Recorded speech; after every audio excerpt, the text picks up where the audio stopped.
Hi, I'm Noah Bombard, and here's what's happening in the ET Newsroom Wednesday, March 19th. Well, we have an interesting story up online and in today's paper that you want to take a look at.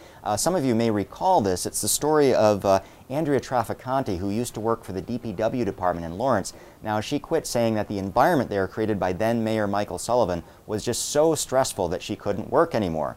And a judge in February of last year actually found in her favor and decided that the city would need to continue to pay her $37,000 a year without her having to work for it. Now, what's new about this story is actually the city has appealed this a year later, saying that Trafficante actually is able to go back to work now. Now, one of the things that makes this story stand out this morning is the fact that we weren't able to cover that hearing.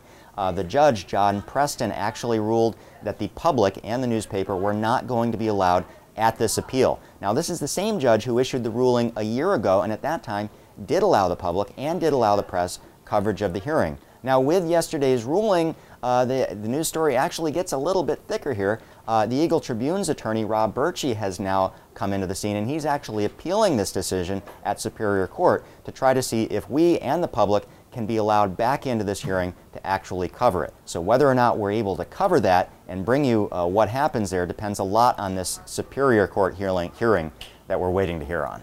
Now, I usually like to try to stick to the local stories. However, there's a story in our World Nation tab that you want to check out today on what's going on in Thailand. For those of you who had followed this along, you know that the political unrest over there with this anti-government group has created a really violent situation. And we have some fresh photos from the Associated Press this morning, just from the last 24 hours, showing just how bad things have gotten over there. Now, they estimate that at least 44 people have been killed since this started, many, many more wounded. In fact, the whole incident kind of comes a little close to home because some of the people caught up in the violence have been the media, newspaper reporters and photographers. In fact, the story we have up today mentions that there was a TV station there that protesters actually lit on fire.